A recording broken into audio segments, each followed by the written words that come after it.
Hello travelers, it's been a long day for you already. You can now rest here. Listen to boring histories to drift off to sleep. Tonight we will dive into the topic, why it sucked to be medieval peasant, and many more. Let's begin. You will not find his name in any book. No monument bears his likeness. No songs were sung for the way he tilled the soil or bowed his head to the wind. And yet, without him, kingdoms would crumble. The stone castles, the armored knights, the silk-draped nobles, all of them stand on his bent back. This is not the story of a king or a saint. This is the story of a man who rose before the sun, with mud beneath his nails and hunger in his belly. A man who knew no glory, but whose hands kept the world alive. This is a day in the life of a medieval peasant. Before we continue on, leave a comment down below to let me know where you are from and what time you are listening to this.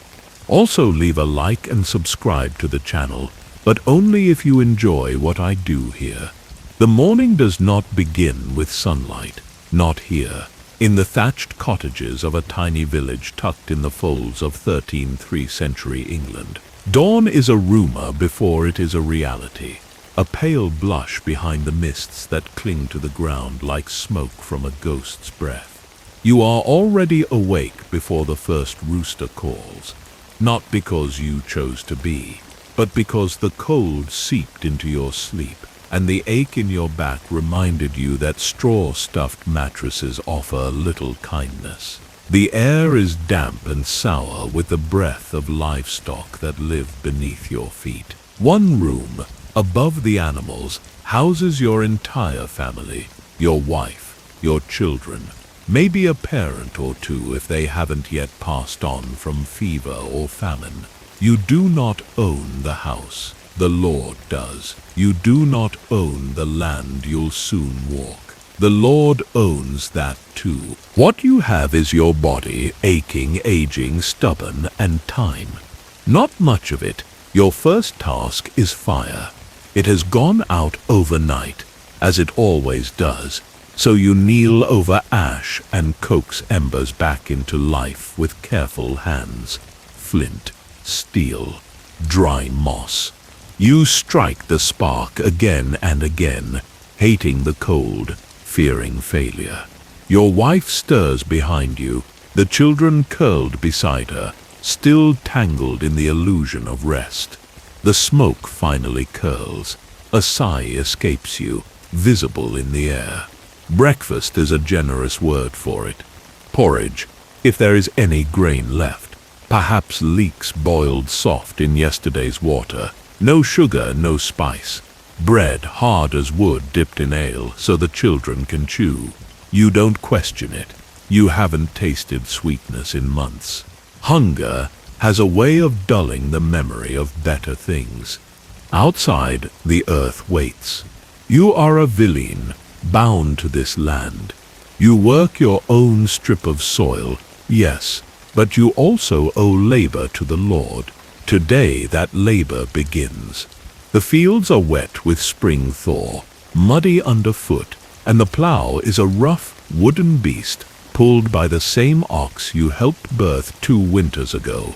You whisper to it, curse it, love it, in the way a man can love a creature that shares his burdens without ever speaking back.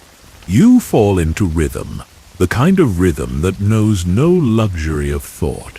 The furrow, the turn, the press of call used palms on the worn handle. The sky does not watch. The wind does not pity. You sweat, even in the cold. You ache, even in youth. You work not to get ahead, but simply not to fall behind. Sometimes you sing. More often, you are quiet. You think about your son, just old enough now to help carry water. You think about your daughter, whose fever broke last week, though you still listen for every cough. You think about the Lord's steward, and whether he'll take more grain this year. You think about death, which never feels far, in the forest, in the wound that won't heal. In the cough, that becomes a rattle. But the day does not end with dread. Not always. When the sun climbs higher, when it becomes bold enough to burn the mist away, your wife brings you something wrapped in cloth. More bread, maybe a bit of onion or salted pork, if last week was kind. You sit beside a wall, crumbling with lichen, and share the meal in silence. There is no privacy, not really, no solitude, but there is stillness, and in stillness there is peace. You wipe your hands on your tunic, stand again, and return to the rows. Afternoon light is golden, casting long shadows from the hills. Birds return to the hedgerows. The world feels older than you. And it is. You are not a man of history. You are not carved into chronicles or inked in letters. But this is your life, real as stone, rough as wool, honest as dirt. You are the heartbeat of the world that forgets you. You are the labor that feeds the lords and fuels the wars and turns the seasons, and the day is far from over. The sun has not yet touched the hills, but already the cold has seeped into the thatched walls of his cottage. It's a cold that doesn't bite all at once. It settles in like an unwelcome guest, creeping beneath wool and skin, nesting in bones long used to aching. He wakes not from the call of a rooster, but from the sharp cough of his youngest child beside the hearth. There is no mattress, only straw mashed flat from months of restless sleep. His wife stirs beside him, her breath misting in the dawn air. She does not speak. There's no need. They've lived too many years side by side to waste words on mornings. He pushes the door open, and the air hits him. Damp, raw, unforgiving. Mist curls low over the fields, hiding the earth he must soon break with his body. A pig snorts from its pen. A chicken flutters past his feet. In the stillness of this gray hour, the village breathes like one creature, snoring through the open shutters, crackling faintly through early fires, groaning beneath the weight of another day. He pulls on his tunic, still damp from yesterday's sweat. The wool itches. It always itches.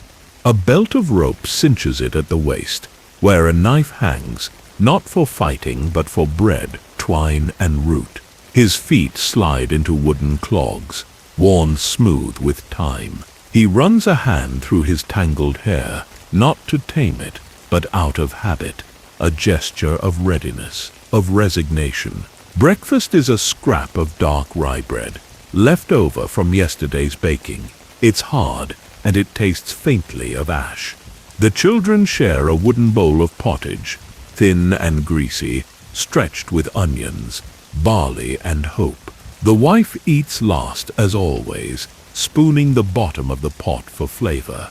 There is no time for rest, not even after sleep. The land waits. It waits in silence, in frost, in the heavy language of obligation. Today, he'll work the demesne, the Lord's land, because it's Tuesday, and Tuesday belongs not to him, but to the manor. The strip of field he calls his own lies untouched for now. That will come later, if his limbs allow it. He joins the other men at the edge of the road. No one greets each other with cheer. There are nods, grunts, eyes lowered, not in shame but in habit. Conversation is sparse. Words cost energy. And energy must be saved for the plough, the spade, the stone. They walk together toward the manor fields, passing hedgerows where frost clings like lace.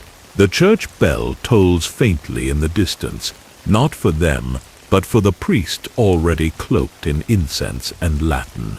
A crow watches from a bare tree. It knows this rhythm well. The fields stretch before them like a sentence, long, narrow strips, ridged from generations of toil. The soil is not generous here. It gives only what is demanded. and it demands much in return. He takes up the heavy plowshare beside his neighbor. Oxen stand steaming, eyes half-lidded with apathy. The plow groans into the earth, and the men lean in, heels digging, shoulders braced. Each furrow is a breath. Each breath is a debt. Midday brings a pause, brief as a blink. Bread again. A bit of cheese, if luck was kind. They eat in silence beneath the hedgerow. Squatting in the lee of the wind, a man coughs. Another spits blood into the soil. No one asks why. The body speaks for itself. By dusk, the sky bleeds orange across the horizon, and the fields have shifted shade, darkened by sweat and churned earth. He can feel every muscle complain, but complaint changes nothing. The steward walks the rows, counting progress like a man counts coins. He says nothing. He never does. Home is not far, but the road feels long. The children greet him, muddy and loud, clinging to his legs. He smiles, not out of joy, but out of sheer relief that he is not too tired to smile. His wife lays another pottage on the table. There is more onion this time, less barley. She says nothing of it. Neither does he. The fire burns low. The family huddles close. Lice scurry through hair and cloth, but no one minds. It is warmth that matters. Warmth and the sound of his youngest breathing steady beside him. He closes his eyes as the last ember fades, knowing that tomorrow will come like it always does, without mercy, without rest. But for now, in this one moment, the night belongs to him. Time for the peasant is not marked by clocks or calendars. It is carved into the flesh of the earth, whispered through the shifting winds, and etched upon the branches of trees. The seasons are not abstract, they are survival. Spring begins not with a date, but with a feeling. The frost pulls back like an old memory, reluctant and slow. Shoots of green fight their way from the thawing mud, stubborn and silent. Lambs are born with trembling legs and wide eyes, and the first true light of the sun falls like grace upon the fields. Hope is a cautious guest, returning each year with a limp. He knows what must be done. The plow is cleaned of rust. Seeds, saved from the last harvest, are cupped in calloused palms, precious and finite. The village becomes a hive of motion, repairing fences, clearing weeds, scattering manure. Each hour is heavy with purpose, and yet there is a softness to spring, a gentleness in the songs the women hum as they dig, a laughter in the boys as they chase geese through the thawing streams. It is the season of maybe, of not yet, of beginning again. Summer arrives with no subtlety. The sun turns harsh, the days long and breathless. Sweat beads beneath linen tunics, and the air tastes of dust and pollen. Crops rise from the soil, not as a miracle, but as a negotiation. There are weeds to pull, pests to chase, fences to mend. Every hand is needed. Even the smallest children are sent to scare crows with clapping pans and shouted threats. But summer brings more than labor. It brings festivals. Feast days dot the calendar, like stars across the dark. Most revolve around the saints, the Virgin, or Christ himself. But to the peasants, they are less about doctrine, more about rhythm. A break in the relentless churn of work. On Midsummer's Day, bonfires crackle in the fields and young people leap through the flames, daring fate for luck and fertility. Wreaths of wildflowers crown every head. A lay flows freely, made strong and sweet from last year's barley. Music erupts from crude pipes and fiddles, and for one night the village dances. He watches his children spin through the firelight, laughing with their mouths open and their eyes wild. His wife lifts her skirts and joins in, just for a moment. And though his back aches and his hands are cracked and raw, he smiles. These nights are rare. He holds on to them with both hands. Autumn, though, is not gentle. It comes sharp and sudden. The leaves ignite into fire, red, gold, ochre, before surrendering to the ground. The wind picks up its pace. The air grows heavier, scented with damp wood and smoke. This is the season of reckoning. The harvest must be brought in quickly. There are no second chances. He swings the sickle for hours until his fingers blister and split. Wheat is gathered, threshed, and stored. Beans, barley, oats, all measured and recorded. A tithe is paid to the church, another share to the Lord. What's left is theirs, and it must last through the long dark. Still, after the work is done, there is one last gasp of celebration, the harvest feast. Tables are dragged into the clearing near the chapel, laden with bread, boiled meats, stewed apples. The priest gives thanks. The steward watches from a distance, and the people, weary, bruised, grateful, eat until they cannot eat more. For a moment, there is abundance. For a moment, they forget the cold waiting on the horizon. Winter is not a season. It is a sentence. It begins with a change in the wind, sharper, colder, dragging with it the scent of wood smoke and something older, something hungry. The earth, once warm and alive beneath bare feet, turns to stone. Frost gathers like lace on the edges of the thatch roof. Each breath is a pale ghost in the air. Water pails freeze overnight. The ground hardens, the fields sleep, and so must the tools. There is no work to do, not in the fields. But that does not mean there is rest. The day begins later now, not because the peasant chooses it, but because the sun does. It rises reluctantly, casting long, weak rays across a landscape drained of color. Snow may come, and when it does, it comes thick, relentless, clinging to everything, weighing down the trees, burying the paths, sealing the village into itself. He wakes to darkness, to cold, to silence, broken only by the crackling of firewood and the groaning of timbers in the roof. The children huddle under blankets made of rough wool and old furs, their noses red, their fingers raw. His wife kneels at the hearth, coaxing flame from the embers. Fire is everything. Without it, there is nothing. Food is rationed. The great gamble of autumn's harvest plays out now, each day bowl by bowl. The salted meats are nearly gone by January. The dried beans grow fewer. The bread shrinks with each meal, sometimes stretched with ground acorns or bran to make it last. Hunger becomes a constant companion, not sharp, not screaming, but dull and ever-present, like a tooth that aches with the cold. Illness moves swiftly in winter. Fevers spread through close quarters. Coughs deepen, rattle, become something worse. There is no doctor, only herbs, prayers, and the old woman's knowledge, poultices made from rosemary, garlic, mustard seed.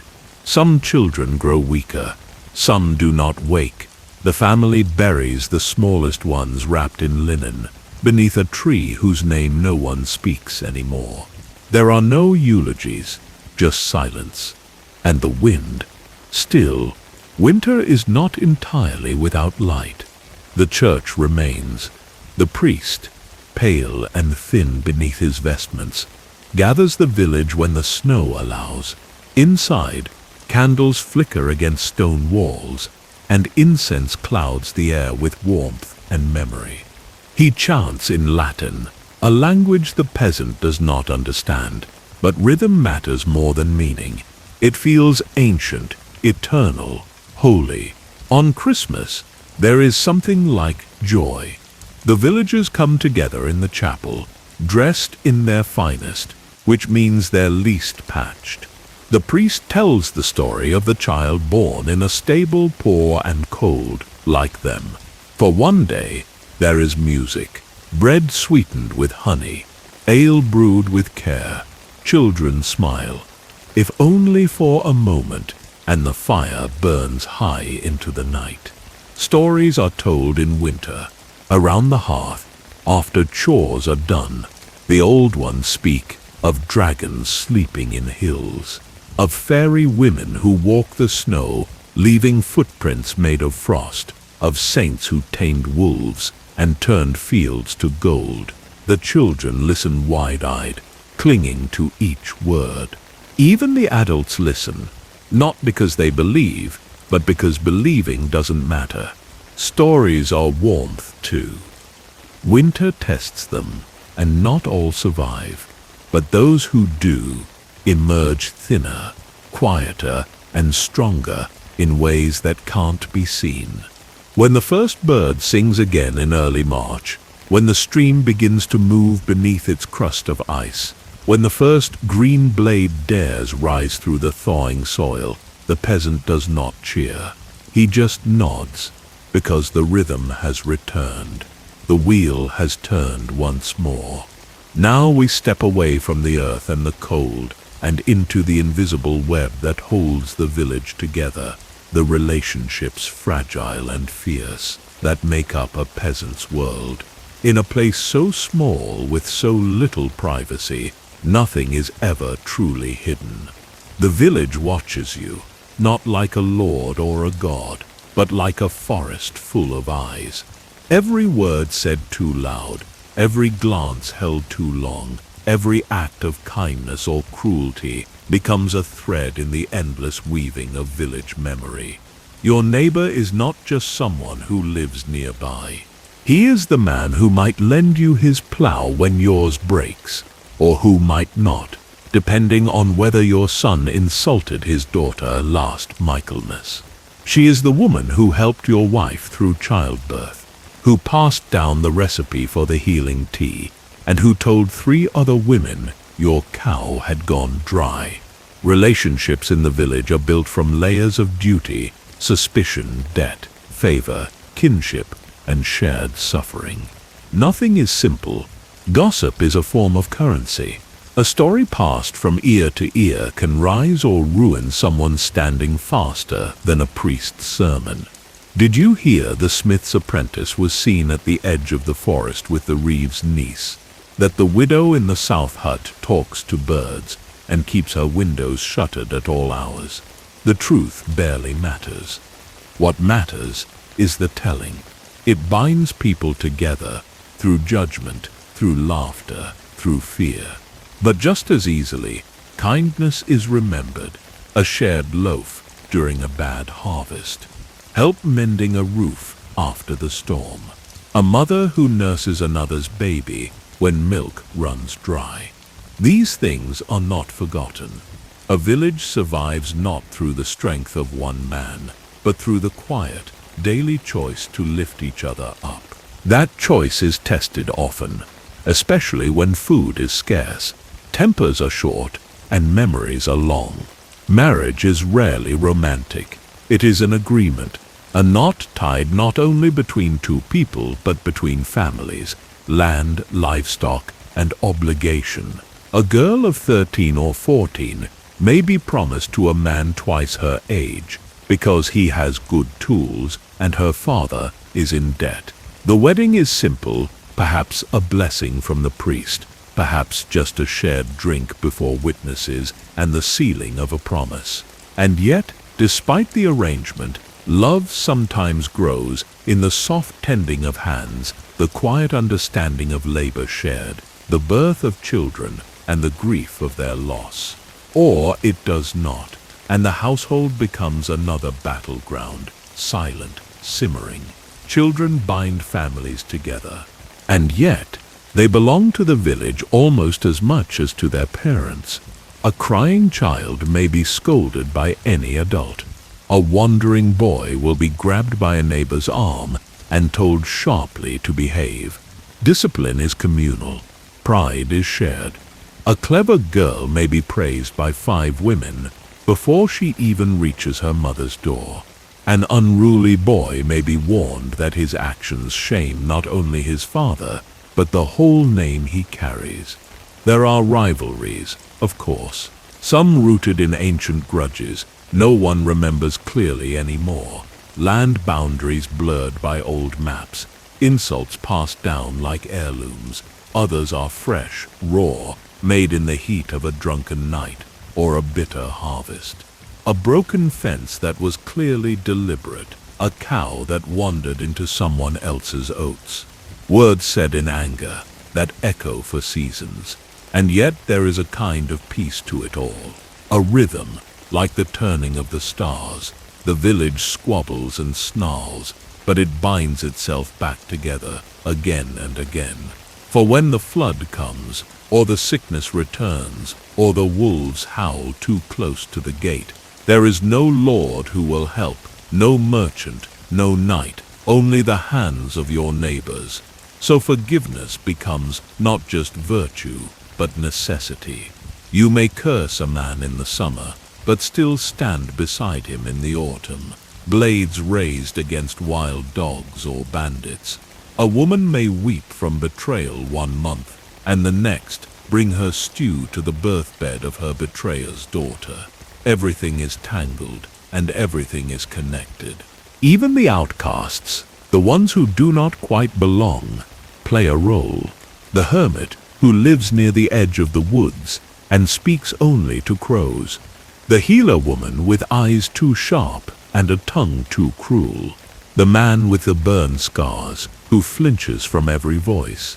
They are part of the village too. Feared, perhaps, respected in strange ways, but necessary. The village is a body, and even its aches and blemishes are part of its survival. There is no anonymity here. There is no escape. Every smile, every insult, every silence is remembered. And when you are old, when your hands shake and your eyes blur and your breath comes shallow, it is not gold that feeds you. It is whether you are loved or at least not hated.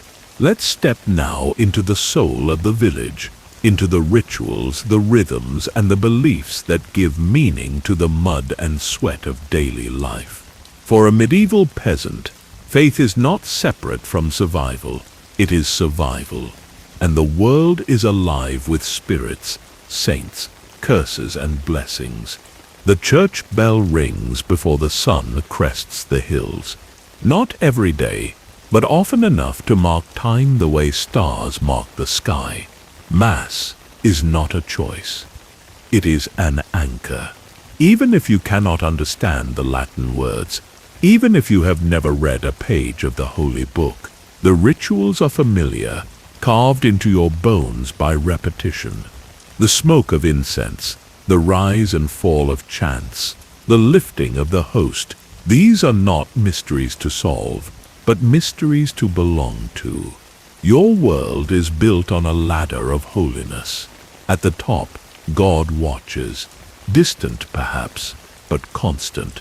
Beneath him, the saints, each with their own domain. Saint Isidore for the fields, Saint Apollonia for toothaches, Saint Christopher for travel.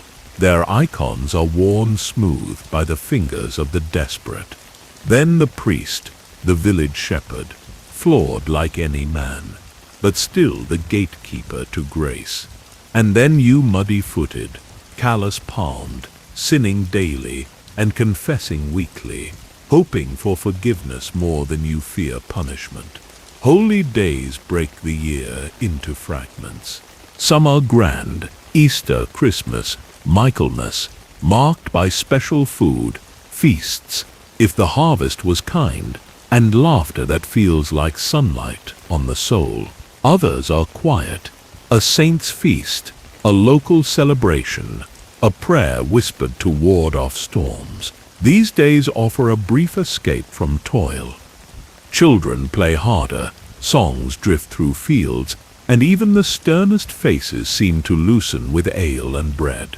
But beneath the bright cloth of official religion lies something older, deeper, a thread of belief that predates the cross, though it now wears its symbols. You hang sprigs of rowan by your door to ward off evil spirits. You bury a dead animal's bones at the edge of the field to protect your crops. You whisper to the well, thank it before you draw water. The woods are not just trees, they are a place of shadows and watching things. A child who wanders too far is not just in danger of wolves, but of being taken. By what? No one says. Everyone knows. You believe in signs. A blackbird tapping at your window is a warning. A sudden chill when no wind blows means someone has cursed you. A dream of fire means trouble. A dream of water means change. The stars speak too, but only to those who know how to listen. And those are few, and sometimes feared. Witches are real, or at least the fear of them is a woman too clever, too sharp-tongued, too often alone. She is watched. A man whose animals always thrive while others fail. Suspicion coils around him like smoke. Accusations come fast when milk sours, when a child sickens, when a man falls dead in the field. And once that fear takes hold, it burns like wildfire. The church may not approve of these superstitions, but the priest himself blesses the fields, mutters charms over sick animals, and warns against wandering spirits. There are festivals that blur the line between faith and fear. On All Hallows' Eve, you place candles in turnip lanterns and stay indoors after dusk. The dead walk that night, and some walk with grudges. On May Day, young girls gather flowers before sunrise and weave them into crowns.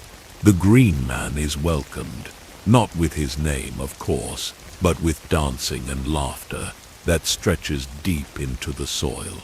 Harvest festivals are wild with gratitude, wine, and a kind of joy that teeters close to madness, because winter is coming, and who knows what it will bring. Birth is blessed. Death is feared. A woman in labor is surrounded by whispered prayers and strong hands. A dying man is given last rites. A candle placed in his hand, eyes closed by the nearest kin. The body is buried shallow in the village churchyard. The earth turned quick, the grave marked simply. Mourning is quiet. Unless the death was strange, then it is loud and people talk. Was it the fever or something darker? And still, life goes on. Faith is not clean. It is not all light and singing. It is tangled with fear, with hope, with ancient stories retold in church tones and forest whispers. It is the breath behind every prayer, the quiet plea before every harvest, the reason you rise in the morning, and the only comfort when the night comes too soon. It is not perfect, but it is yours. To understand the mind of a medieval peasant, you must forget everything you know about a divided life, the sacred and the secular, the real and the imagined. These things are not separate for them. There is no spiritual life, and then everything else. There is just one life, infused with divine meaning and ancient fears, every moment connected to the will of God or the whims of something older and unnamed. A sudden storm is not just weather, it is a punishment, a warning, or a test. A good harvest is not luck or hard work alone. It is a reward, a sign that heaven is briefly smiling. Misfortune, that could mean someone is cursed, or that a neighbor has fallen out of favor with God. Even silence from the skies is meaningful. Absence is an answer. A dry well, a stillborn calf, a lingering fever, all are messages, if only one knows how to read them. Every day is lived under the eye of heaven. The church calendar is not a footnote. It is the blueprint of the year. Saints' days, feast days, fasts and vigils, they break the monotony of labor like stepping stones across a river of time. You always know what day it is, not by date, but by which holy figure is being remembered. Saint Bridget, Saint Blaise, Saint Cuthbert, and the great feasts. Oh, they shine like candles in the dark. Easter is the most sacred. The story of death and resurrection told again through sermons, plays, and rituals.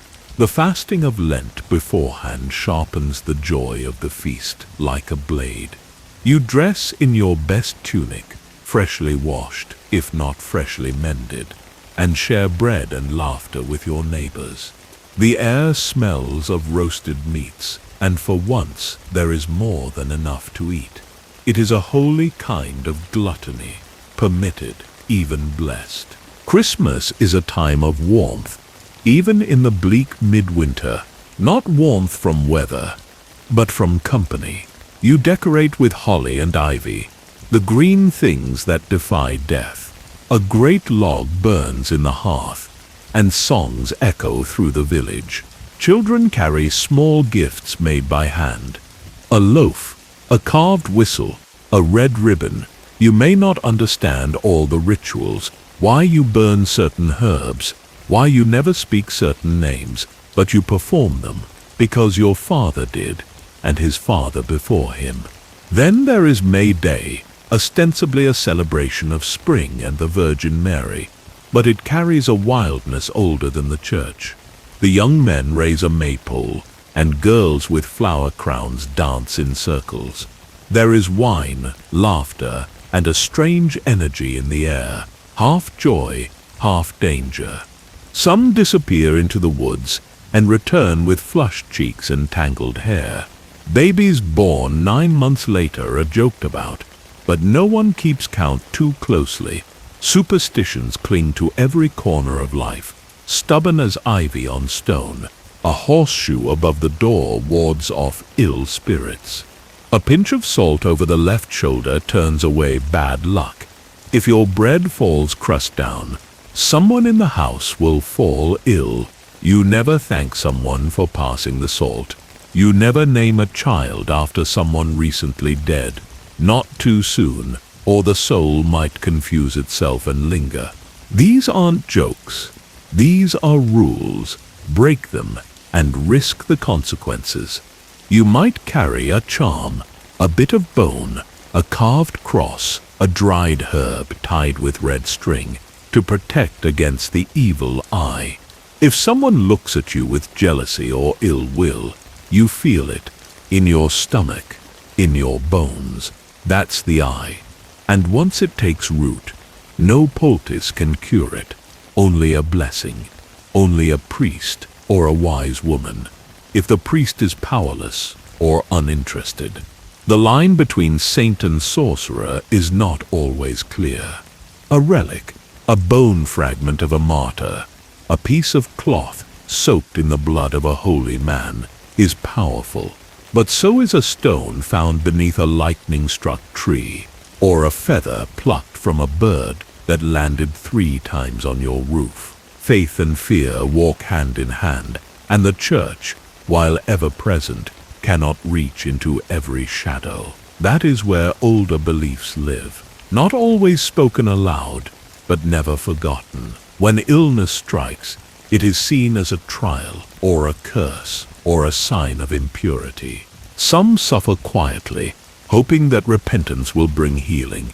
Others seek cures, holy water, pilgrimages, prayers written on parchment and worn around the neck. But some go further. They visit the bone woman at the edge of the village. They bury a lock of hair under the hearth. They whisper charms in a language no longer fully understood. And if the sickness lifts, that too is a miracle. Even time itself is holy. The day begins not at sunrise but at matins. The passing hours are marked not by clocks but by prayers, prime, terce, sext, none, vespers, compline. These are not just times to pray. They shape the rhythm of your chores, your meals, your rest.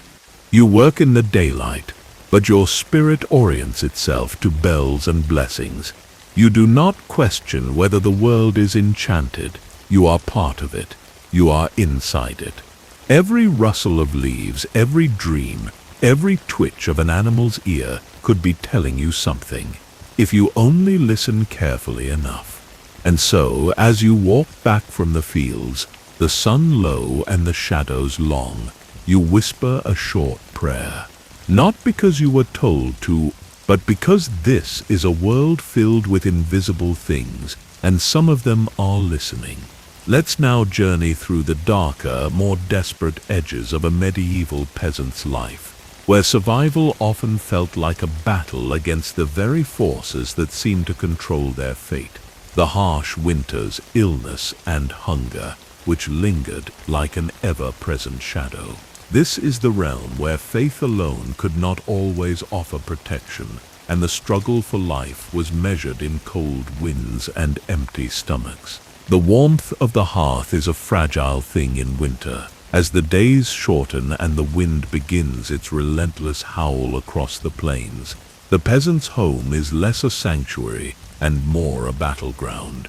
The thatch roof groans under the weight of frost, and smoke curls sluggishly from the chimney, a reminder that the fire is what keeps the biting cold at bay.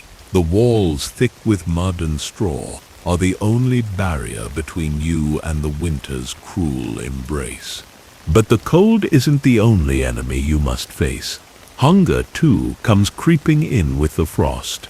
The last of the harvest has been stored away, but it will not last long. You've learned to make do with less, to stretch each loaf of bread, each turnip, each handful of oats further than they should go. The scent of stale bread lingers in the air, not just as food, but as a reminder.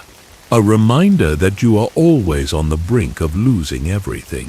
The scarcity is felt in every corner of your life.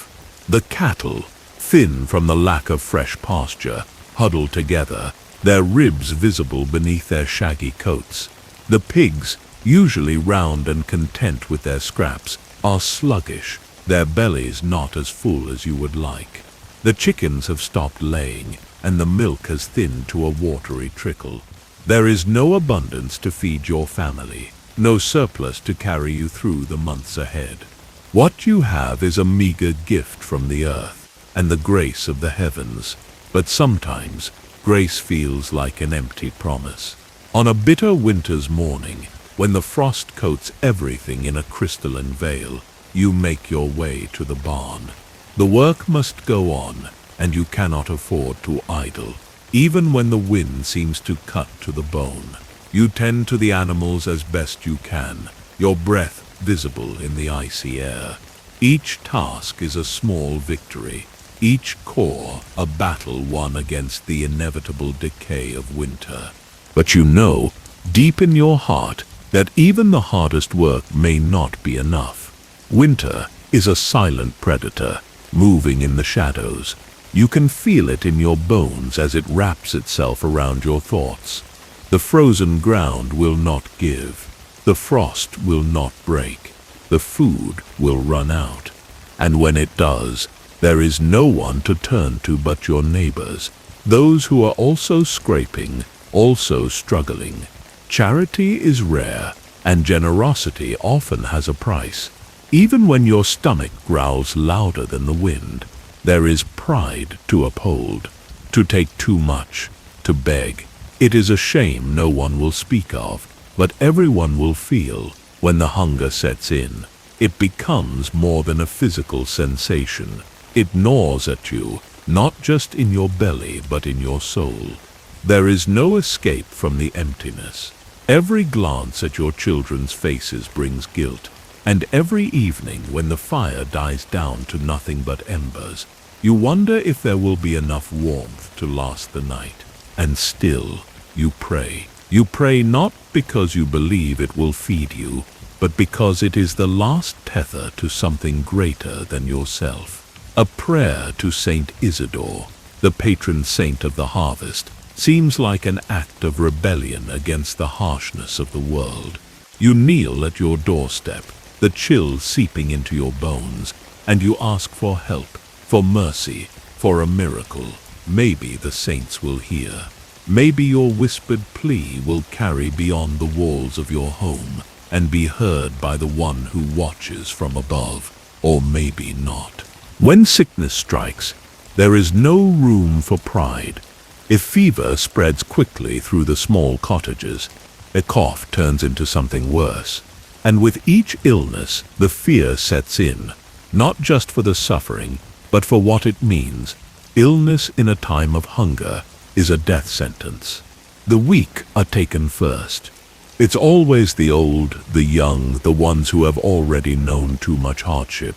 The village healer, a woman who has been known to the townsfolk for generations, may try to offer some remedy, a tincture of herbs, a poultice of boiled roots.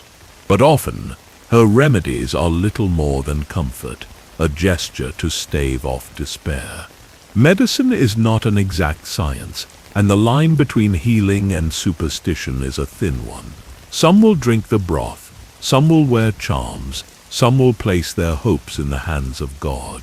But others will visit the wise woman on the edge of the village, who has other ways to make the sickness go away, ways whispered about in the dead of night. Still, not even the priest is safe from the reach of winter's cruelty. The cold settles deep into his bones as well, and the church's altar is not immune to the gnawing hunger that runs rampant through the village. The bread he blesses is often stale, the wine thinned to water, the candles dim and flickering. His prayers, once potent, now feel like echoes. Even he, with all his faith, cannot escape the grasp of death's shadow. But no matter how brutal the winter becomes, no matter how thin the food, you keep moving. You must, because to stop, to lay down and surrender to the cold, to the hunger, to the fear, that is the true death. You are not just surviving, you are fighting. Even if you cannot win, you must fight.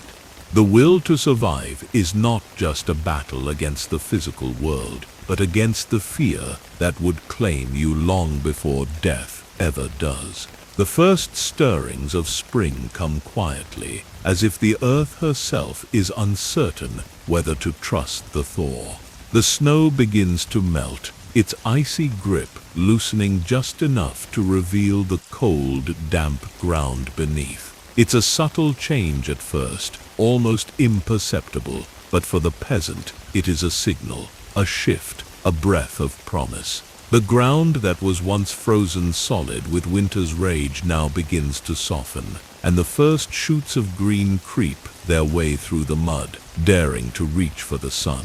But there is no true relief. The promise of spring is always tempered by the knowledge that it will not be easy. The frost may be retreating, but so too is the last of your food stores. The hunger that gnawed through winter has not loosened its grip.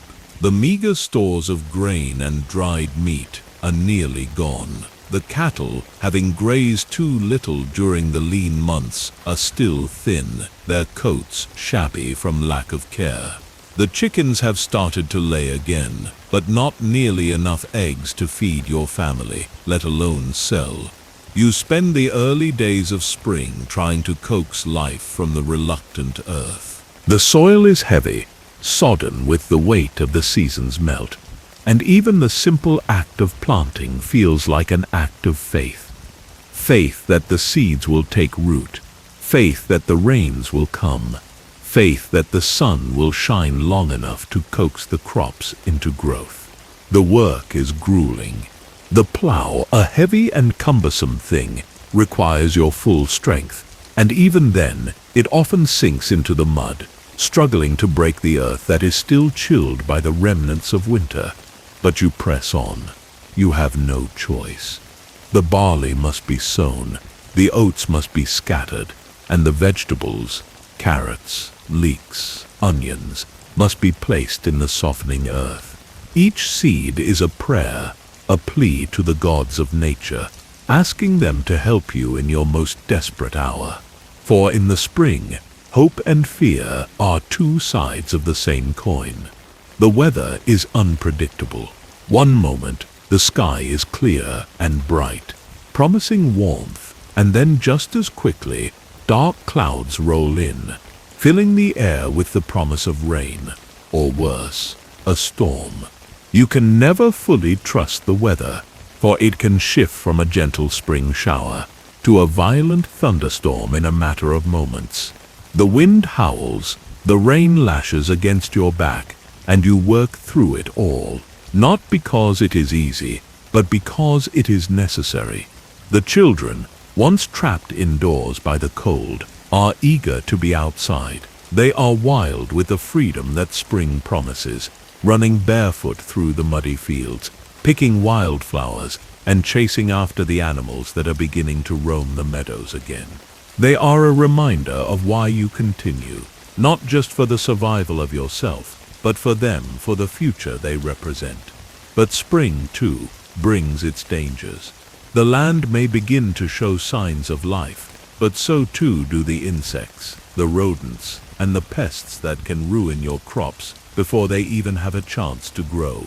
The chickens may start laying again, but so too does the threat of foxes, which now venture closer to your home, hungry and desperate. Even the simplest of tasks, a trip to the river to fetch water, or a few hours of weeding, can quickly become fraught with danger. The animals that wander the land in spring are not always friendly, and you learn to watch the shadows, to listen for the slightest sound in the brush, for the lurking predators that are also beginning to stir. The threat of disease is never far from your mind, either. As the warmth of spring begins to settle in, it brings with it the threat of fever, of sickness, of illness spreading through the village like wildfire. The dampness of the earth, the warmth in the air, these things foster the growth of bacteria and parasites, and the village healer once again finds herself working tirelessly to tend to the ill. Her poultices and remedies once again offer only a faint hope, a whisper against the wind of sickness that always threatens to overtake the weak. Yet there is also a strange kind of beauty in this chaos. As the days stretch longer and the nights grow shorter, the birds begin their songs anew. The trees, once barren, sprout buds, and the earth itself feels alive with movement. The green of the grass, the scent of wet earth, the sight of blossoms opening, all of this is a gift, a brief respite from the harshness of survival. You pause, if only for a moment, to take it in. But there is no true rest. Spring is not a time of leisure, but a time of preparation. The fields must be tended, the animals must be cared for, the food must be gathered, and the dangers must be faced head-on. Each day is a balancing act, a tightrope walk between hope and despair.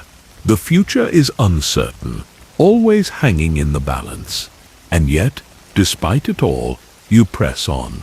For each moment of hardship is followed by a flicker of something better, a chance to begin again, a chance to grow, to take one more step toward a future that feels just out of reach.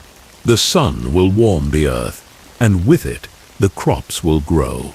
The animals will find food, the children will grow strong, and you too will survive. For that is the way of the peasant. The fight is unceasing, but so too is the resolve to live. As the days stretch longer, the air thickens with the warmth of summer. The earth, now fully awake, ripples with life. The fields, once bare and reluctant, are now a patchwork of green and gold. The crops, having endured the harsh trials of spring, now reach toward the sky, their leaves thick and heavy with promise. The barley and oats stand tall, their heads bowing beneath the weight of ripening grain. The vegetables, too, have flourished. Carrots, leeks, onions, their roots burrowing deep into the soil, drawing what little moisture remains. But despite the sun's warming embrace, there is no comfort in the summer. It is a time of labor, of sweat, of toil. The heat presses down on you like a heavy cloak, making even the simplest task feel like an ordeal. The air is thick, the humidity stifling, and the work never ends. The weeds grow as quickly as the crops, their tendrils curling up through the earth, strangling the life out of your carefully planted seeds. Every moment you are out in the fields, you are fighting a battle against time, against nature, against your own fatigue. The harvest, however, is the greatest test. For the peasant, it is both a time of hope and of fear. The fruits of your labor, the result of months of grueling work, now lie before you. The crop must be gathered before the storms come, before the winds pick up and blow the grain away, before the rain pours down and rots the fruit still clinging to the vine. The timing is critical. Too early, and the crops will be underdeveloped. Too late, and you risk losing everything. You are not alone in this struggle. The entire village, too, feels the weight of the season. The men work side by side with their wives and children, their hands raw and their backs aching from the long hours spent beneath the sun. The air hums with the sound of sickles slicing through stalks, of baskets being filled, of livestock being driven to pasture. The sweat on your brow mingles with the dust of the earth, and still you press on. Even as the harvest progresses, there is little time to pause. Each day, more crops must be collected, stored, prepared. You move from field to field, your muscles aching with each movement. The heat is unrelenting, but the threat of a bad harvest is even worse. If the crops fail, if the yield is poor, there will be no food for the winter. There will be nothing to trade, nothing to sell, nothing to feed your family. The work stretches long into the night, when the day's labor has left you bone-tired and exhausted. The harvest continues by torchlight, the flickering flames casting shadows over the fields. The work feels endless, but still you do not stop. For the peasant, there is no pause, no rest, only the urgency of survival. And yet, despite all the hardship, there is a moment of peace, a fleeting sense of satisfaction as the barns fill with grain, as the animals are fattened for slaughter, as the fruits of the earth are preserved in jars and barrels for the coming winter. It is a hard-earned bounty, one that offers hope, if only for a time. But the summer is not only a season of work, it is also a season of danger, a time when the balance between life and death is precariously thin. The crops may be flourishing, but so too are the pests. The rats and mice are drawn to the grain, gnawing through your stores, ruining what little you have managed to save. The insects, too, swarm the fields, their bites itching and relentless. The bees, once welcome visitors, now buzz angrily in the heat, stinging anyone who dares to get too close. The heat also brings its own threats. The sun, unyielding and cruel, can scorch the earth and the body. The fields become a furnace, and even the strongest peasant is vulnerable to the dangers of heat stroke, of exhaustion. The work must continue, but there is always the risk of collapse, of being swallowed whole by the very labor that is meant to sustain you. And then there are the storms. The summer rains, though they bring relief from the heat, can be as much a curse as a blessing. The sudden downpours can flood the fields, washing away the very crops you have worked so hard to grow. The winds howl, tearing at the crops, bending the stalks and breaking the fragile plants. The storms come without warning, as sudden and violent as the battles fought between the villagers and the land. Still, you endure. The peasant is nothing if not resilient. With each storm, with each hardship, you rise again. The promise of winter, the need to store food for the cold months ahead, drives you forward. The harvest must be completed, the work must continue, and you must survive. As the days shorten, the first hint of autumn begins to creep into the air. The nights are cooler now, and the harvest begins to slow. The crops, having been gathered and stored, begin to dwindle, and the weight of the work begins to lessen. Though the shadows of winter still loom, the work, though not yet done, is nearly over, and for a moment you can breathe, even if only for a moment. But the cycle is never truly complete. The earth, in its endless rhythm, will call you to labor again. The seasons will change once more, bringing with them new challenges, new dangers, and new demands. And you will answer, as always, because there is no other choice. The work will continue, for the peasant's life is a life of endless striving, of survival against all odds. As the last of the harvest is gathered and the days grow shorter, there's a fleeting sense of relief. The fields are quiet now, the animals tucked away in the barns, and the air carries the promise of a rest, though brief, as it always is. For the peasant, the work never truly ends. It shifts with the seasons, each one demanding its own sacrifices, each one offering its own rewards. But in the quiet of the evening, as the fire burns low and the village settles into the rhythm of the colder months, there is a brief moment of peace. The weight of survival, of a life lived in service to the land, is always there, but for now it is shared by the entire community. And as the first frost touches the earth and the world holds its breath, the peasant knows that another cycle is about to begin.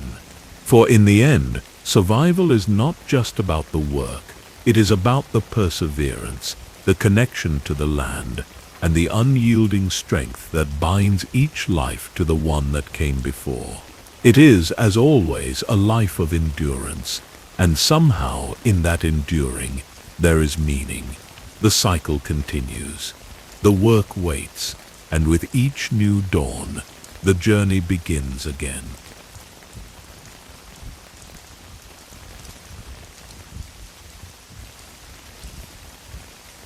In the vast, unforgiving lands of Scandinavia, the Viking Age began as a tale of survival in a harsh and demanding world.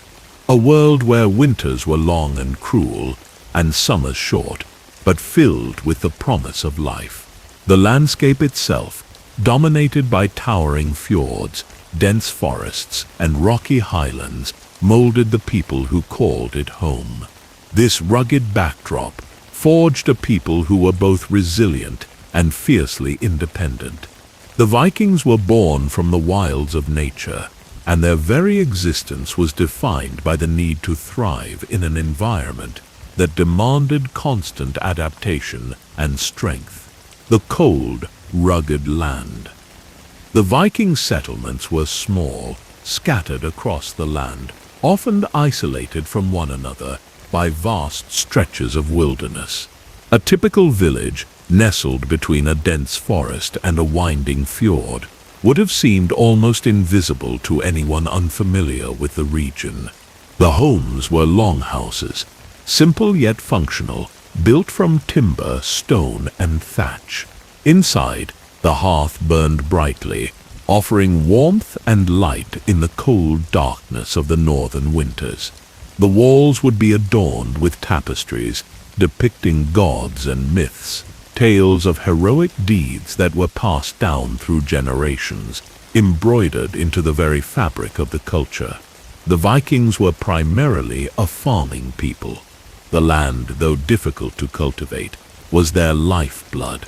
Men, women, and children would toil in the fields sowing the seeds of barley, rye, and oats, which would feed their families through the brutal winters. Cattle, sheep, and goats roamed the hillsides, their milk and meat providing essential nourishment. Fishing was also crucial to their survival. The long coastlines and abundant lakes gave the Vikings ample opportunities to fish, though the waters were often treacherous. It was not just the practical necessity of food that defined them. It was the connection to the land itself, a profound bond between the people and the earth they worked, lived on, and revered. The divisions of Viking society. The Viking society, though built on unity, was also deeply divided by status and occupation. At the top of the hierarchy were the Jarls, the powerful nobles and warlords who controlled the land and led the raids. These men were not just rulers, they were celebrated warriors, their fame won through acts of valor and conquest. The wealth of the Jarls was tied to their ability to command loyalty and tribute from the smaller farmers and craftsmen, and to protect their holdings from rival clans or kingdoms. Below them were the Carls, the free farmers and artisans who formed the backbone of Viking society. They were the heart of the village, working the land, crafting weapons, tools, and goods that were traded across the known world. The sound of a blacksmith's hammer ringing on metal, the scrape of stone against wood as a carpenter shaped a longship, the hum of a weaver's loom, these were the sounds of Viking life. The Carls were self-sufficient, but also dependent on one another. It was the spirit of communal survival, the collective effort of the community, that held everything together. They were tied to their land, but they were also bound by an unspoken bond, a loyalty to their family, their village, and their god. At the lowest tier were the thralls, the enslaved people. While their numbers were smaller than those of the other classes, their presence was a reality in Viking society. Thralls were often prisoners of war, captured during raids or trade expeditions, and they worked the fields, tended the livestock, or served in the homes of their masters. Despite their status, some thralls could earn their freedom through acts of valor or service. However, they were forever marked by their status, their life tied to the whims of their masters. The Viking family, foundation of society. At the very core of Viking life was the family unit, which was both a practical necessity and a source of emotional strength. The patriarchal structure was the backbone of Viking households, with the father or eldest male assuming leadership of the home. His word was law, and his role was to protect, provide for, and guide his family. However, it was not just the men who held power. Women too wielded considerable influence in Viking society. Women in the Viking Age had responsibilities that extended far beyond the domestic sphere. They were managers of the home and everything it contained. The household was their domain. Women were expected to oversee the daily tasks of cooking, cleaning, weaving, and caring for children. But they were also skilled in the arts of craftwork, producing intricate textiles, brewing mead, and sometimes even managing the family finances. Women played a key role in the agricultural cycle, helping with planting, harvesting, and preserving food. But perhaps the most powerful aspect of a woman's role in Viking society was her ability to shape the fate of the family. For it was she who would take charge in her husband's absence, whether he was off raiding or fighting wars. There are tales of Viking women who did more than simply manage their homes. Some went to war, dressed in armor and wielding weapons, side by side with their male counterparts. These women, often immortalized in sagas, were considered to be shield maidens, fierce and courageous fighters, unafraid to take up arms in the name of honor, revenge, or conquest. While the exact reality of shield maidens remains debated, the notion of a woman who could command respect in battle speaks to the high esteem that Viking society placed on strength and valor, irrespective of gender. The religion of the Vikings. The Viking belief system was not just a collection of myths, it was an integral part of their daily life. The gods were not distant, abstract figures to be worshipped from afar. They were present, alive, and powerful. Norse mythology was deeply intertwined with the Vikings' understanding of the world around them. The gods were seen as both powerful and capricious, demanding respect but also offering protection to those who honored them. Odin, the All-Father, was the most revered of the gods. A god of wisdom, war, and death, Odin was often depicted as a wanderer, a seeker of knowledge who sacrificed much to gain insight into the mysteries of the world. His influence was vast, for the Vikings saw him as the god who could help them secure victory in battle and grant them entry into Valhalla, the great hall of the slain, where they could feast and fight forever in the afterlife. Thor, the thunder god, was a figure of strength and protection.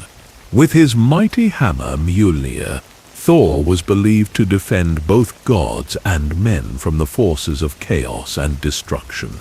The Vikings held Thor in high regard, as he represented the might of nature and the protection of the home. Then there was Freya, the goddess of love, beauty, and fertility, yet also a warrior who could lead the Valkyries, the choosers of the slain, into battle. Freya's dual nature, as both a lover and a fierce combatant, reflected the complex and paradoxical nature of Viking life, where love and war, creation and destruction, could coexist in a single moment. The Vikings did not view their gods as benevolent figures to worship in times of trouble alone. They saw them as beings to be appeased through ritual and sacrifice, ensuring protection and favor for their families and communities. The ceremonies, often held at sacred sites near rivers, mountains, or trees, were essential to maintaining the balance of their world. These rituals were not mere acts of devotion. They were ways to shape their fate, to ensure their prosperity, and to prepare for the inevitable battles that lay ahead. Fate and the Vikings' belief in destiny. Perhaps the most profound element of Viking belief was their view of fate. The Norns, three female figures in Norse mythology, controlled the fate of all living things. The idea of predestination loomed large in Viking culture. It was believed that no matter how hard one fought or how skilled one became, fate was a force that could not be avoided. To the Vikings, the challenge was not in trying to escape fate, but in meeting it with honor and courage, facing one's destiny boldly, whether it meant a glorious death on the battlefield or a quiet life in the afterlife. The Vikings did not shy away from death. In fact, they embraced it as an inevitable part of life. They understood that death was not the end.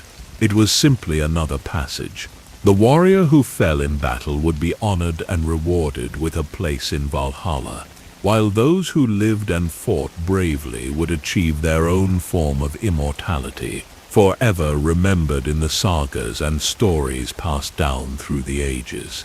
This deep connection to the land, to their gods, and to their roles in society shaped the Vikings into a people who were not only fierce warriors, but also complex, resilient, and deeply spiritual individuals.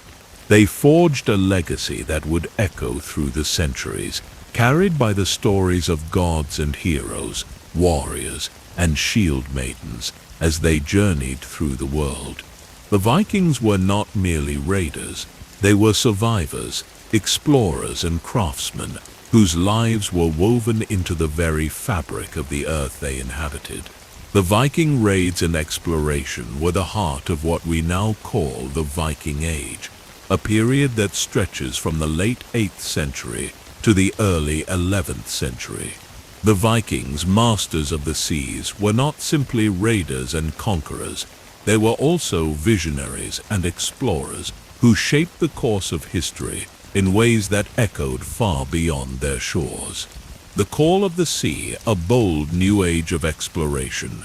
By the late 8th century, the Scandinavian world had already grown familiar with the sea. The Vikings, skilled sailors and shipbuilders, began venturing further from their coastal homes, using their longships to strike out into the unknown.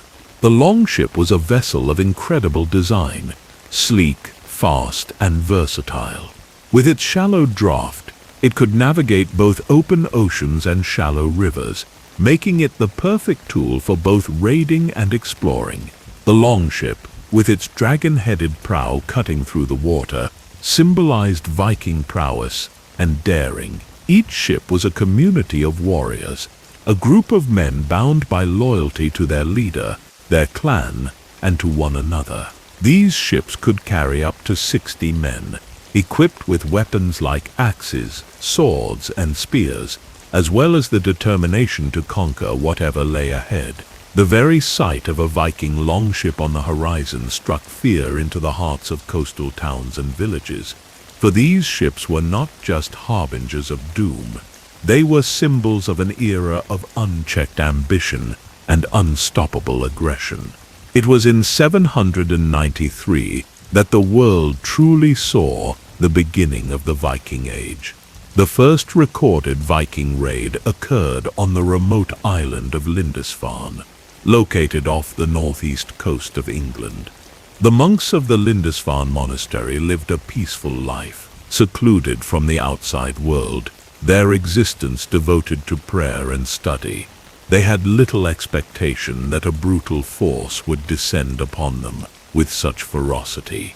The Vikings, having sailed across the North Sea, struck with terrifying speed. With no warning, they stormed the monastery, looted its treasures, and killed or enslaved the monks. The Vikings showed no mercy, no distinction between sacred and secular. The monastery's wealth was theirs for the taking. This brutal raid was the first in a series of violent, disruptive assaults that would plague coastal communities from England to Ireland, and even further into the Mediterranean. Raiding for glory, wealth, and prestige, the Vikings did not raid purely for the sake of material wealth, though the spoils of their conquests were undeniably lucrative. Their motivations were more complex. For the Viking warrior, the raid was a means of achieving glory, of securing a name that would be passed down through the ages in sagas and tales. The Viking way of life was bound up in a culture that glorified the warrior. Ethos, bravery, honor, and strength were highly prized. In a world where fame and reputation could mean everything, the act of raiding was a path to immortality. The raids were a means of securing wealth. But wealth in Viking culture did not just mean gold and silver. It was also a path to power. Those who returned from raids with spoils, be it riches, slaves, or land, would find themselves elevated in status. They could reward their followers with plunder, cementing their position as leaders and securing a following of loyal men, ready to fight in future conflicts. The Viking king or jarl who led a successful raid could count on the loyalty of warriors, and the spoils of war would ensure his position at the top of the hierarchy. But the raids also served a larger purpose in the Viking worldview. The Norsemen believed that the gods were watching, and a warrior's success in battle determined his worthiness to enter Valhalla, the hall of the slain, after death. It was believed that a warrior who died valiantly in battle would be rewarded with an eternity of feasting and fighting by the side of Odin and the other fallen heroes.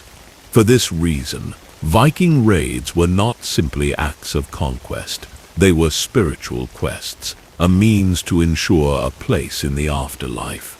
The Vikings were not indiscriminate in their raids. They targeted wealthy monasteries, cities, and towns that held precious goods and were lightly defended. Yet, they also built lasting empires through their military prowess. not merely by pillaging. They struck fear into the hearts of the people they encountered, but they also formed alliances and established settlements that would stand for centuries. The explorers, from pillaging to discovery. While the raids brought them wealth and fame, the Vikings were also far more than just ruthless invaders. They were some of the most skilled navigators and explorers of their time. Their ability to travel vast distances, often over open ocean, was unparalleled. Using the stars, the sun, and their knowledge of winds and currents, the Vikings explored and settled lands far beyond the confines of Scandinavia. They were a people on the move, always looking for new frontiers. In the 9th and 10th centuries, the Vikings began to turn their gaze westward, across the vast Atlantic Ocean. They didn't just raid these lands, they sought to settle them. In the Icelandic sagas, the voyages of Norsemen like Leif Erikson are immortalized, and these journeys are among the first recorded European expeditions to North America. Erikson, the son of the famous Viking explorer Eric the Red, is said to have reached a land he called Vinland, believed to be part of modern-day Newfoundland in Canada. Around the year 1000, this would make the Vikings the first known Europeans to set foot in North America. Centuries before Christopher Columbus's famous voyage in 1492, the Vikings established colonies in Iceland and Greenland, where they developed their unique Norse culture and began to leave their mark on the New World. In Iceland, they created one of the world's oldest parliamentary systems, the Althing, and the island became a center of Viking governance, law, and culture. Greenland, though harsher and more isolated, became home to a thriving Norse community, where settlers raised livestock, grew crops, and lived in a fashion similar to their Scandinavian homelands. The Viking voyages to the Far East and the Mediterranean, while their exploits in the North Atlantic have often captured the most attention, the Vikings were also significant players in the East and South. Through the rivers and trade routes of Eastern Europe, the Vikings, often referred to as the Rus in the region, traded with Byzantium and the Islamic caliphates. The Vikings' voyages down the Volga and deeper rivers brought them to the wealthy markets of the Byzantine Empire and the Islamic world. There, they traded furs, slaves, and weapons in exchange for precious silks, spices, and fine goods. In the Mediterranean, Viking warriors, most notably the Varangians, served as mercenaries in the Byzantine Empire. The Varangian Guard, composed of Scandinavian warriors, became one of the most feared and elite fighting forces of the Byzantine Emperor. These Viking mercenaries were known for their strength, discipline, and loyalty to their leaders, and they formed an essential part of the Byzantine military structure during the 10th and 11th centuries. The end of the Viking Age, the transition from raiders to settlers. The Viking Age began to wind down as the 11th century progressed, with a slow shift from the violent raiding culture to settlement and integration into the broader European world. The Vikings, who had once struck terror into the hearts of the peoples of England, France, and the Mediterranean, began to settle in the lands they had once plundered. The rise of powerful Christian kingdoms in Scandinavia, along with the conversion of many Vikings to Christianity, played a part in the cessation of raids. The Viking raids had given way to Viking settlements, which would leave lasting legacies in the countries they conquered. The Normans, descendants of the Vikings, went on to conquer England in 1066, marking the final chapter in the Viking Age. But the influence of the Vikings would be felt for centuries to come, through their exploration, their settlements, and the genetic legacy they left in the populations they encountered. They came with swords, but they stayed with scales and tools. To view the Viking Age only through the lens of blood and fire would be to miss half the story. For as much as the Norsemen were feared for their raids, they were just as remarkable for what they built in the aftermath.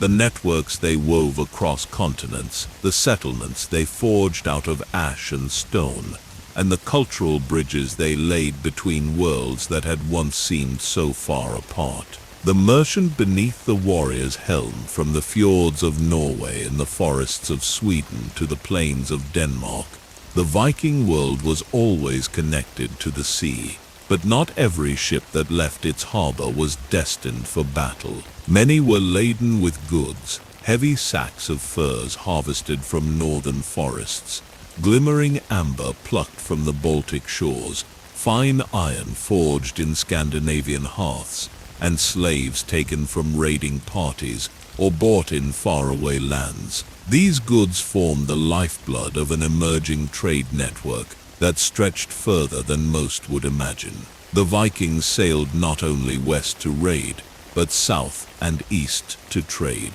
Down the great rivers of Eastern Europe they traveled, rivers like the Dnieper and the Volga, threading their way through Slavic lands, forming partnerships, exchanging gifts, and when necessary, using force. They reached Novgorod, Kiev, and ultimately Constantinople, known to the Vikings as Miklagardha, the great city. There, in the markets of Byzantium, Viking traders marveled at luxuries their cold homeland could never produce: gleaming silks, spices that stung the tongue with their foreign fire, gold-embroidered cloth, and perfumes whose fragrances whispered of deserts and far-off empires. These goods flowed back north, exchanged for furs and blades and the hardy goods of the northern world. From Baghdad to the Baltic, Viking silver coins and artifacts have been found buried in hoards, silent witnesses to a time when Norse sailors stood at the heart of Eurasian trade. In the east they became known as the Varangians, both feared and respected. They didn't only barter goods, they sold their swords as mercenaries to the highest bidder. Many of these Norse warriors would serve in the elite Varangian guard of the Byzantine emperor, standing as trusted defenders of one of the greatest empires of the time. It was a strange fate for men born under the cold northern sky to die in the shadow of Hagia Sophia, loyal not to a chieftain, but to the Eastern Roman Empire, building in the ashes, from invaders to neighbors.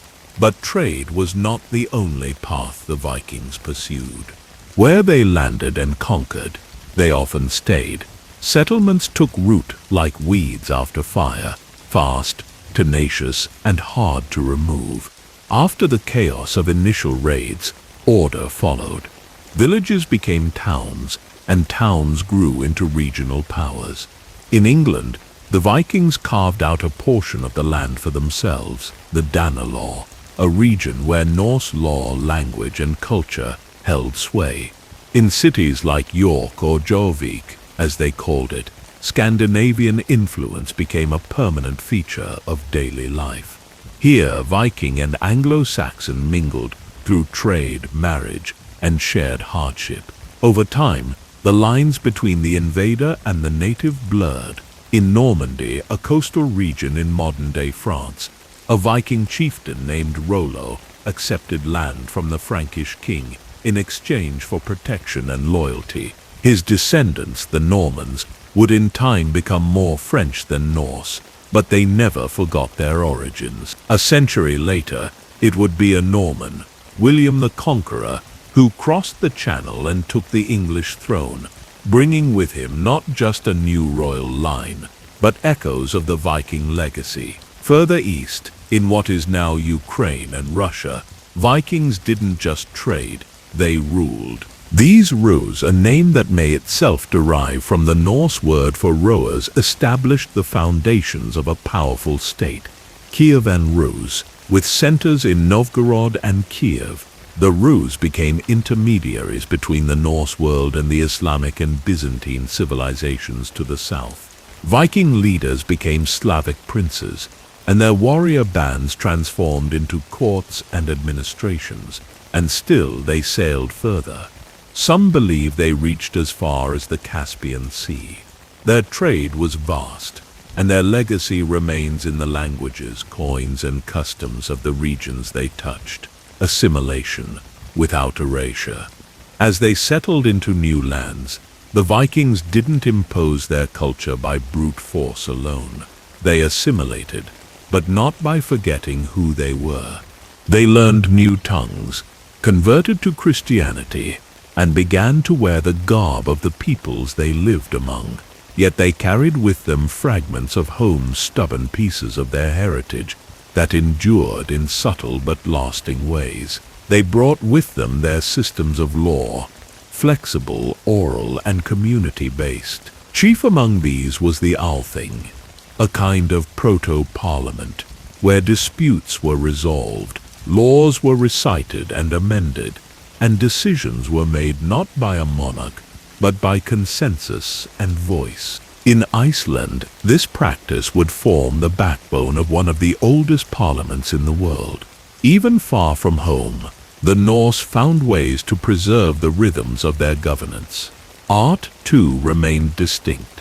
Viking settlers adorned their new homes with carvings of dragons and knotwork, their jewelry a blend of local materials and Norse motifs. Their sagas, passed down orally and later written, remembered both the lands they left and the ones they came to shape. The hero was no longer just the raider, but also the lawgiver, the builder, the farmer who stood his ground. This blend of cultures did not always come peacefully. Conflict flared, and sometimes violently, but the end result was a tapestry richer than any single thread. The Viking identity proved remarkably resilient. Even as it evolved, the trader, the settler, the citizen of many worlds. By the 11th century, the image of the Viking had shifted. The axe-wielding raider, while not entirely gone, had been joined by other archetypes. The ship captain carefully negotiating with foreign merchants, the settler breaking ground for a new farm in Ireland or Normandy, the lawmaker standing in a circle of stones to recite his people's customs, the child learning both the Norse tongue and that of his mother's people. The Viking Age may have begun with fire, but it endured through adaptation. The legacy of these northern wanderers is not only written in blood, but in trade ledgers, in town charters, in coins found in the sands of Baghdad, and in the names carved on forgotten headstones far from the fjords. In every place they touched, they left something behind, sometimes ruin, sometimes law, sometimes ken. And the world, for better or worse, was never the same again. The clang of the blacksmith's hammer echoed from the edge of the village, a sharp rhythm cutting through the hush of the northern woods. Smoke curled from the thatched rooftops, drifting skyward as the pale sun cast long shadows over fields freshly turned. In the distance, the sea breathed against the shore, endless, cold, and familiar. This was the world of the Vikings, not in war or in legend, but in daily life. A world built not only on conquest, but on resilience, tradition, and quiet, enduring strength. Life within the longhouse. The heart of Viking domestic life was the longhouse, a sturdy structure of timber and turf, its roof thick with thatch or sod to hold back wind and snow. These longhouses were long and low, designed to conserve heat and shelter livestock alongside humans in the bitter winters. Inside, it was dim and smoky. The central hearth offered warmth and light, but little ventilation. And yet, around that fire, life happened. Children chased each other between the benches and bedding strewn with wool and furs. Women stirred pots hung above the flames, the scent of salted fish, mutton and turnips blending with smoke and iron. A man might sit quietly at the far end of the hall, repairing a net or sharpening a blade. The longhouse was not only a home, it was a community hub, a workshop, and sometimes a courtroom or a place for communal feasts. It was where births were celebrated, disputes settled, stories told, and dead mourned. Despite the harshness of the land, the rhythm of Viking life was one of order and repetition, tending fields in the spring, fishing through summer, harvesting barley and rye in the autumn, preserving food and mending tools through the long winter. Life was hard, but not without joy, and certainly not without meaning. Oral tradition and the soul of the saga. In the flickering firelight, stories flourished. The Norse did not write their tales down, at least not at first. Instead, they were spoken, sung, and remembered. Skalds, poets, and storytellers were revered in Viking society, for they carried the memories of generations. They wove sagas of gods and giants, of tricksters like Loki and thunderous champions like Thor. But they also told tales of real men and women, of voyages and feuds, of betrayals and love, of honor won and lost. These stories were more than entertainment. They were instruction, cultural memory, and identity. Children learned the values of their people through them: courage, loyalty, cleverness, the sacredness of oaths, the danger of pride. A Viking might face the blade tomorrow, but if their name lived on in song or story, they had achieved something close to immortality. Beauty and utility. Viking art and craft, contrary to the modern image of the Viking as a brute clad in fur and iron, the Norse had a deep appreciation for artistry. Their aesthetics were not ornamental for its own sake, but it was everywhere. Axes and swords bore intricate patterns along their hilts. Brooches, rings, and combs were carved with animal shapes and knotwork. Even their sleds, buckets, and bedposts often carried artistic touches. The pinnacle of this artistic pride was the longship, sleek and flexible. It was not merely a vehicle of war, it was a symbol of the Viking soul. The carved dragon or serpent at the prow was not only decorative, but spiritual, a guardian, a ward against evil, a declaration of presence. When a fleet of longships approached a coastal town, the prows rising from the mist like mythical beasts, they did so with the force of legend. Wood, metal, and bone were all canvases. Their patterns, interlocking beasts, spirals, and runes weren't just beautiful, they told stories. They invoked protection. They bound the sacred to the everyday. Women of the North power within the hearth. If Viking men forged their reputations with axes and oaths, Viking women shaped society with hands that ruled the hearth and minds that managed the land. While they may not have gone to sea as often, their place in Norse life was far from passive.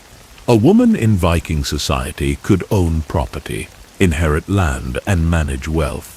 She could choose to divorce her husband, reclaim her dowry, and return to her family if she was mistreated. In some sagas, women orchestrated blood feuds, defended homesteads, and even took up arms, shield maidens, while perhaps not as widespread as myth suggests, were not impossible. Inside the longhouse, the woman was often in charge. She held the keys to the family's chests, which were both literal and symbolic. She was the keeper of resources, memory, and order. Without her, the house would not stand.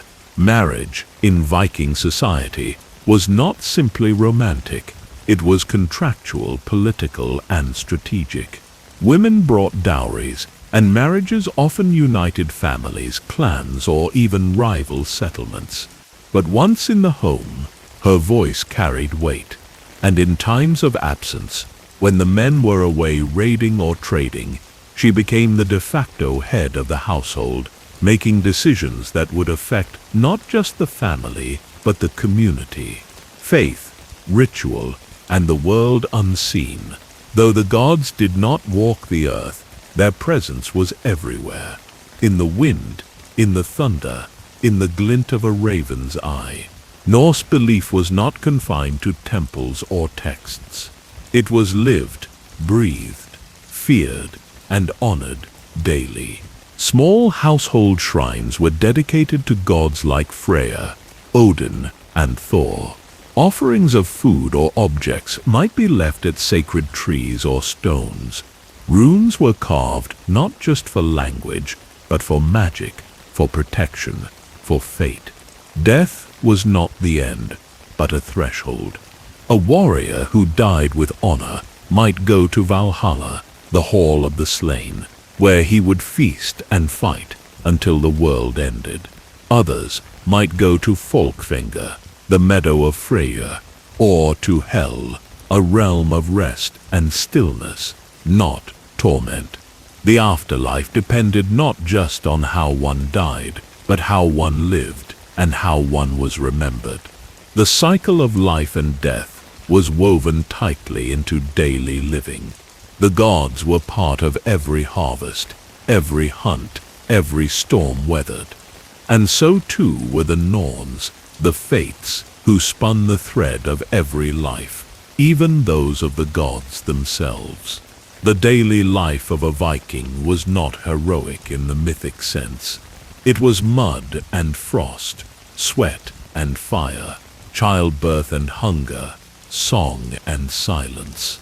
But in its routines and rituals, in its blend of hardship and honor, it carved out a civilization that was both fierce and deeply human. The wind across the fjord was sharp and biting, but not without purpose. In the howling gusts, the Vikings heard the voices of gods and giants. The creak of the longship's timbers, the flicker of fire in the hearth, the rustle of trees in the deep woods, these were not just sounds but messages. For the Norse world was one of sacred echoes and unseen threads, a cosmos held together by fate and myth, where even the gods were not immortal, and the end of all things, Ragnarök, was always coming, a world bound by fate to the Vikings. Fate was unbreakable. The Norns, three shadowy women who spun the threads of destiny at the base of Yggdrasil, the great world tree, determined every life's path. Not even Odin, king of the gods, could escape what had been woven. This fatalism wasn't despairing. It was grounding. It meant courage mattered. Dying in battle with weapon in hand was not defeat. It was the highest fulfillment of one's purpose.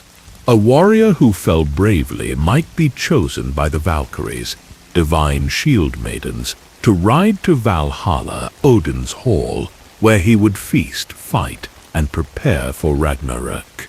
Others might go to Folkvand, the realm of the goddess Freyr, equally honored. The afterlife was not a place of eternal rest. It was one of eternal readiness. This belief shaped the Viking spirit. Their fearlessness in battle, their willingness to die with honor, rather than grow old in weakness, all stemmed from this deep spiritual logic. Every blow struck was a step toward destiny. Every saga remembered was a path to immortality. Gods among the storms. The Norse pantheon was not full of perfect beings. Their gods were flawed, ferocious, cunning, and doomed, very much like the people who worshipped them. Odin, the Allfather, traded his eye for wisdom. Thor, with his hammer Mjolnir, defended the gods from giants, but was fated to fall to the world serpent. Loki, the trickster, would one day betray them all. These were not distant deities. They were deeply relatable. Their struggles mirrored the harsh, unpredictable world the Vikings knew. They understood that strength often came with pain, that wisdom cost dearly, and that even the greatest heroes had their end. Rituals, sacrifices, and offerings to the gods were not centralized in grand temples, but performed at sacred groves, standing stones, and within the home. The natural world was divine, and to honor it was to align oneself with the cosmic balance. But as with all things in the Viking world, change was coming, foretold like the twilight of the gods. The slow eclipse, Christianity and change. By the early 11th century, the winds had begun to shift.